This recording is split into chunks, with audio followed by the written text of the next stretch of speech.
दोस्तों, तो आज हम अपने विद्या टूर में एक नए टॉपिक को स्टार्ट करने जा रहे हैं जिसका नाम है गंगा नदी तंत्र। ऐसे तो हम सोचते थे कि साइंस ही पढ़ाएंगे, लेकिन हमारे ग्रुप लोगों को चाहा था कि नहीं भैया, इस गंगा नदी तंत्र को भी थोड़ा समझा दीजिए। तो ऐसे छोटा छोटा टॉपिक को भी हम समझाते जाएंगे जो हमें अच्छा समझ में आता है। ठीक है, तो आपको बताने की कोशिश करेंगे और आप इसको समझने की कोशिश कीजिएगा और बहुत जल्दी समझ भी जाइएगा कि गंगा नदी का उद्गम कहाँ से हुआ है, कब इसका नाम गंगा पड़ा, आखिर पहले इसका नाम क्या था। तो ये सभी बातों को हम चर्चा करेंगे, मात्र 5 से 10 मिनट की क्लास में आपको समाप्त करेंगे।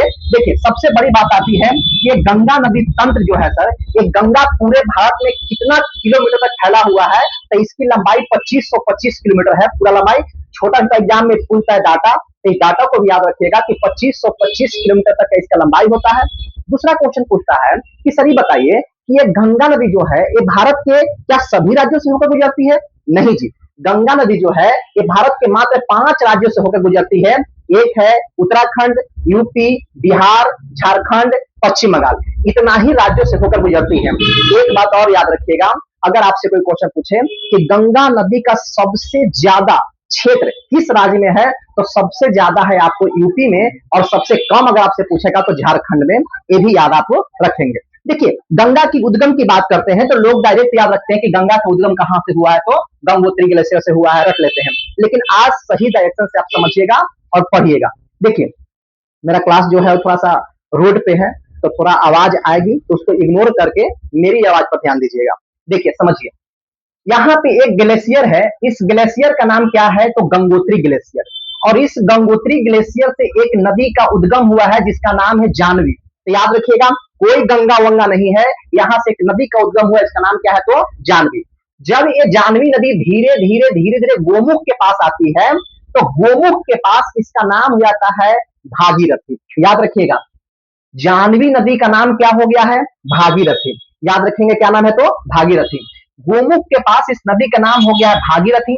भागीरथी धीरे धीरे आगे बढ़ती है तो एक ऊपर से एक नदी आता है जिसका नाम है भिलंगना।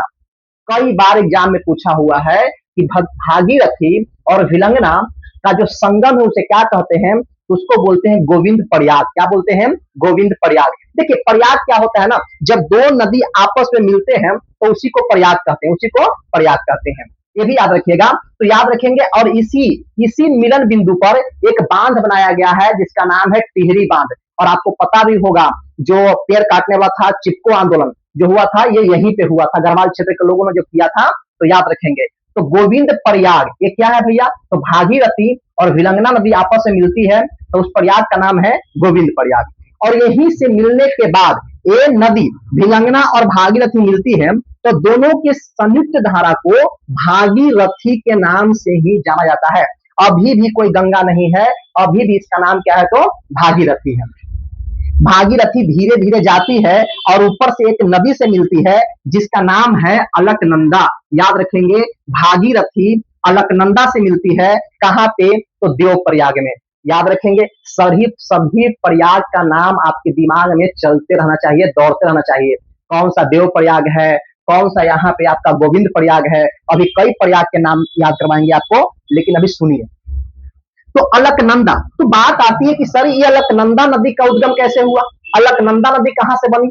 तो सुनिए, दो बात याद रखेंगे। एक का नाम है सतोपंथ ग्लेशियर, सतोपंथ ग्लेशियर, और एक का नाम है मिलान ग्लेशियर। सर, सतोपंथ ग्लेशियर से एक नदी का उद्गम हो रहा है जिसका नाम है विष्णु गंगा। याद रखिएगा, सतोपंथ ग्लेशियर से एक नदी का उद्गम हो रहा है, इसका नाम है विष्णु गंगा।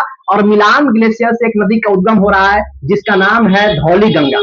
तो विष्णु गंगा और धौली गंगा जिस बिंदु पर मिलते हैं आपस में आकर के, उसी का नाम होता है विष्णु प्रयाग। क्वेश्चन पूछेगा कि विष्णु गंगा और धौली गंगा जिस बिंदु पर मिलते हैं उस प्रयाग को क्या बोलते हैं, तो उस मिलन बिंदु को विष्णु प्रयाग। मैंने आपको बताया भी है कि विष्णु प्रयाग कब बनेगा, तो जब प्रयाग कब बनेगा, जब दो नदी आपस में आकर मिलेंगे तब बनेगा।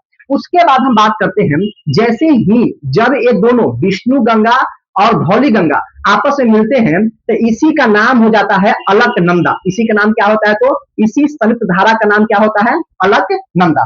तो क्वेश्चन पूछता है कि सर अलकनंदा, जब अलकनंदा में मंदाकिनी नदी आकर के मिलती है तो उस मिलन बिंदु का बोलते हैं तो उसी को मंदाकिनी, सॉरी बोल रहे हैं, नंदाकिनी, नंदाकिनी नदी जाकर मिलती है तो उसी को बोलते हैं नंद प्रयाग। याद रखेंगे, जब अलकनंदा से नंदाकिनी नदी आकर के मिलती है तो उसको नंद प्रयाग कहते हैं।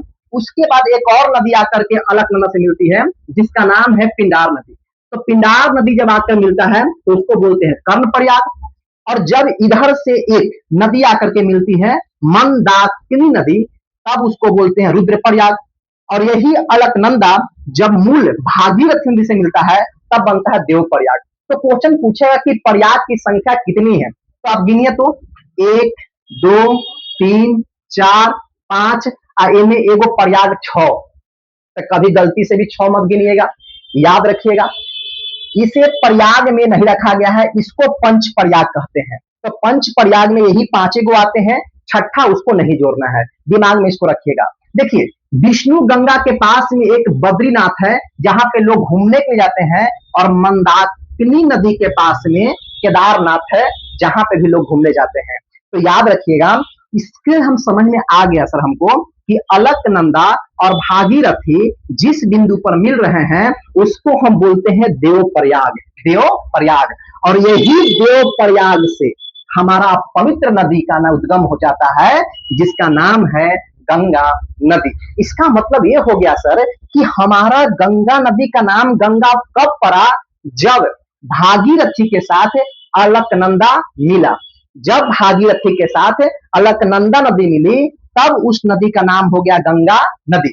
और गंगा नदी धीरे धीरे आगे बढ़ती है और यहाँ पे हरिद्वार में जब प्रवेश करती है तो वह मैदानी भाग में जाना स्टार्ट करती है। इससे पहले वो पहाड़ पठार से होते हुए गुजर रहा था, मैदान नहीं था। लेकिन हरिद्वार से आगे बढ़ते बढ़ते उसको क्या मिलता है, तो भैया एकदम पूरा रास्ता प्लेन मिलता है, और यहाँ से उसकी स्पीड भी और एक डायरेक्शन में बढ़ना स्टार्ट करता है। याद रखेंगे, यहाँ पे एक जगह है यूपी के शुरुआत में जहां से गंगा इन कर रही है, बिजनौर है। तो याद रखिएगा, क्वेश्चन पूछता है आपसे कि गंगा यूपी में किस जगह पे प्रवेश करता है, तो बिजनौर में। और यही गंगा यूपी में कहां से खत्म करेगा, तो उसका नाम है बलिया। क्या नाम है, तो बलिया, ये भी याद रखिएगा। सुनिए, गंगा की बात करते हैं तो गंगा की एक सबसे बड़ी सहायक नदी है जिसका नाम क्या है, तो यमुना। इसका नाम है यमुना। और यमुना की बात करते हैं तो यमुना बंदरपुर से यमुनेत्री ग्लेशियर से निकलती है। क्वेश्चन पूछेगा कि यमुना का उद्गम कहां से हुआ है, तो यमुनोत्री ग्लेशियर से हुआ है। और यही यमुना जो है ये पूरे गंगा के सबसे लंबी सहायक नदी में से एक है। इस यमुना की बात करते हैं तो यमुना में एक का नाम है हिंडन नदी, एक का नाम है क्या नाम है, तो चंबल नदी, एक का नाम है बेतवा, एक का नाम है केन। तो याद रखिएगा कि हिंडन नदी दिल्ली के ग्रेटर यूपी में आता है, ग्रेटर नोएडा में आकर के हिंडन नदी मिलती है। यहाँ की बात करते हैं, कई बार क्वेश्चन पूछता है कि बताइए सर ये चंबल नदी जो है, ये चंबल नदी यमुना में कहाँ आकर मिलती है, तो यह इटवा नाम की एक जगह है, इटवा में आकर के मिलती है। तो याद रखेंगे, केन, बेतवा, चंबल, हिंडन, ये सभी किसकी सहायक नदी है, टोंस भी है, टोंस भी सभी किसकी सहायक नदी है, सब यमुना की सहायक नदी है। और अगर ये ऑप्शन में यमुना न रहे तो आप आंख मूंद के गंगा मार दीजिएगा, क्योंकि वो गंगा का ही सहायक नदी एक रूप से हो जाता है अंतिम रूप से जाते जाते। यहाँ की बात करते हैं तो यमुना नदी गंगा में कहाँ आकर मिलती है, एक जगह है जिसका नाम है प्रयागराज।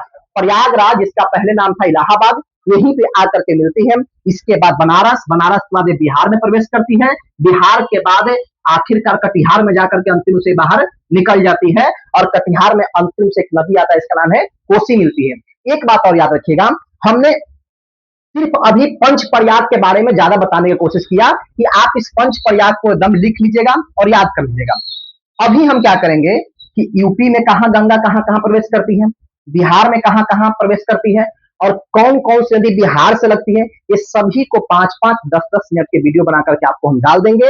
एक बार हमें फिर से बोलिएगा याद करने के बेसिस से खाली, कि बताइए सर अलकनंदा में जब नंदाकिनी नदी मिलती है तो क्या बनता है, नंद प्रयाग। जब अलकनंदा में पिंडार नदी मिलती है तो क्या बनता है, कर्ण प्रयाग।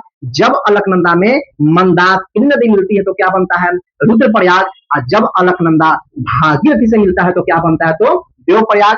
अगर ये आपको वीडियो अच्छा लगा होगा तो लाइक कर दीजिएगा, थोड़ा प्यार दिखा दीजिएगा और सब्सक्राइब कर दीजिएगा। धन्यवाद।